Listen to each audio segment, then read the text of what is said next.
Huwag ka nang lumuha, nandirito na kami. Ayusin natin ang problema. Kayang-kaya mo, kayang-kaya mo, kayang-kaya mo yan.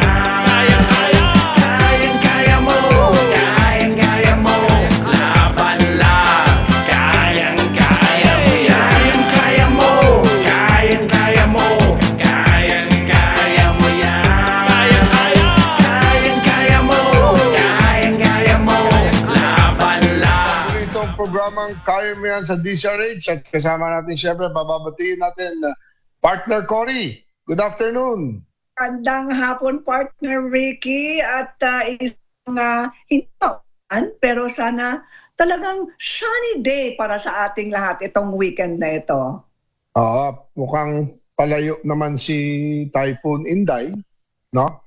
Pero siyempre, ang dala niyan, mag-ingat, mahangin, Habagat. Nandito ang may habagat. dalang ulan dahil sa habagat. At pwede na ngayon nagpapahinga muna sa bahay habang makulimlim ang panahon. Yun. Pero paminsan-minsan andun pa rin ang araw, yung sikat ng araw, ano?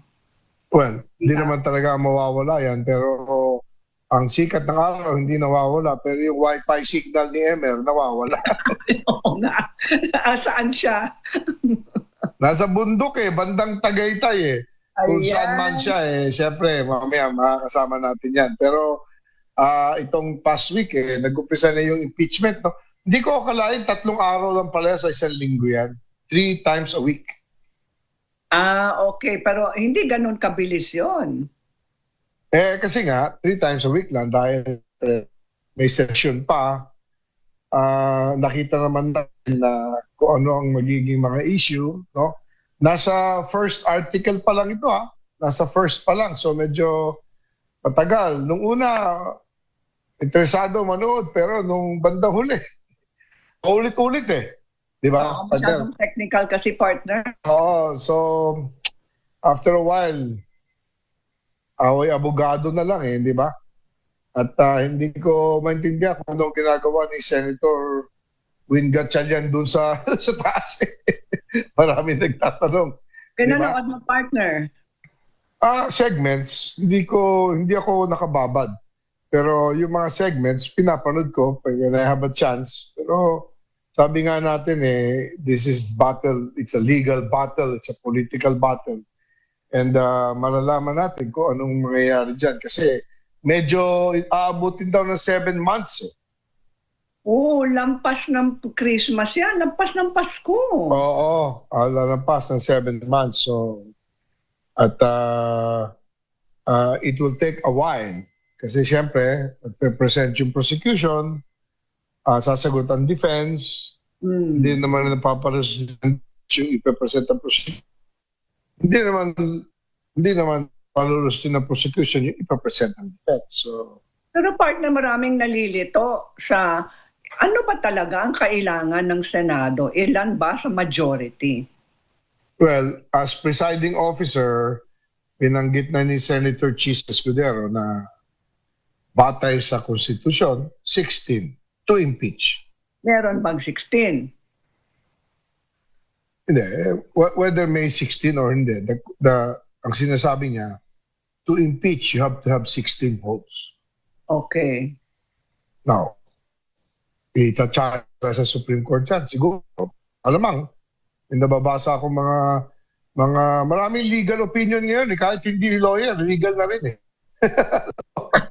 Kaya mamili lang kung saan ka makikinig. No? Pero obviously, kung gusto nila ibaba yung 16, i-questionin sa Supreme Court. Dapat yung espeto sa constitutional law. Yeah, kaya nga, di ba? And the only one that can interpret that is a Supreme Court. Supreme Court, tama. Yung nababasa nyo sa social media, sa media, opinion lang nila yun. Tama. Ang talagang magde-decide Supreme Court. At any rate, partner, 4:40 ng hapon, sa balita mula sa Department of Agrarian Reform, pinalakas ang suporta sa ARBs ng IFAD, tawagan. Nagkasundo ang Department of Agrarian Reform at ang International Fund for Agricultural Development sa isang catch-up plan upang pabilisin ang pagpapatupad ng value chain innovation for sustainable transformation in agrarian reform communities or VISTA project na layong mas mabilis na maihatid ang suporta at oportunidad sa mga agrarian reform beneficiaries. Ang kasundo nito ay nabuo noong July 6 sa DAR Central Office matapos ang unang supervision and implementation ng CSISM na nagsusuri sa progreso ng Cordillera Administrative Region at SOC-Sargen Region 12. Kabilang sa mga hakbang ang pagkasunduan ay pagpasimple sa proseso, pagpapalakas ng koordinasyon at mga katuwang ng ahensya, pagpapabutis ng tauhan at mas mahigpit na pagsubaybay sa mga prioridad na gawain. Pamumunuan ng Foreign Assisted Special Projects Office, FASPO, ang VISTA Central Project Management Office. Ang pagpapatupad ng plano at magsasagawa ng buwanang pagsusuri upang matiyak ang maagap na implementation mula 2025 hanggang 2030, target ng VISTA project ang mapaunlad ang kabuhayan ng 70,000 maliliit na magsasakang kabahayan o himigit kumulang 350,000 individuals sa 86 agrarian reform communities at karating na lugar. Ganun karami, partner. Oo, makikinabang ang mga magsasaka sa suporta at produksyon, suporta sa produksyon ng kape at kakao. Makinaryang pansakahan, pasilidad sa irigasyon, infrastructure post-harvest, pagsasanay sa farm business schools, at ang farm-to-market roads na magbubukas ng mas malawak na pamilihan. Ayon kay DAR Undersecretary Jessie T. Palmares, nagbigay ang support mission ng malinaw na gabay upang matiyak na matanggap ng mga magsasaka ang serbisyong na nakalaan para sa kanila.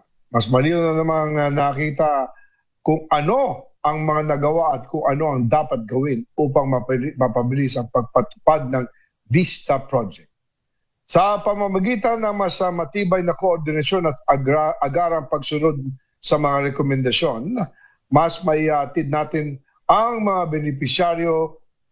benepisyaryo ng reformang agraryo ang programa at serbisyong makakatulong sa kanilang kabuhayan, ayon kay Yusek Palmares. Patuloy din sinusulong ni DAR Secretary Conrado M. Estrella III ang pagbibigay sa mga benepisyaryo ng reformang agraryo na may kinakailangang suporta at serbisyo upang mapataas ang kanilang produksyon, kita at kalidad ng pamumuhay. Kakibat ng administrasyon ni Pangulong BBM, ang VISTA Project ay nakatuon sa modernization ng agrikultura, pagpapalakas ng ekonomiyang rural, pagpapabuti ng seguridad sa pagkain, at pagsalubong ng inklusibong pag-unlad sa mga pamayanang nasa kabundukan at mga lugar na hindi ganong naaabot sa serbisyo. Yun yung malalayong lugar, partner. Pakikipagtulungan ng IFAD at coordination DAR, Department of Agriculture, Department of Environment and Natural Resources, National Commission on Indigenous Peoples, at mga lokal na pamahalaan. Inaasahang makakapag-ambag ang proyekto sa pangmatagalang kaunlaran, pang-agrikultura sa inklusibong paglago ng ekonomiya sa buong bansa. Maraming salamat ulit sa Department of Agrarian Reform sa pamumuno ni Secretary Conrado Estrella III at kay Yusek Jessie Palmares. So oras natin 4:19 ng hapon, partner. Magbe-break na tayo kasi ang ganda ng happy and healthy iba pa mo sa pagbabalik ng ating programa. Stand by po mga kaibigan. Kayo aalis.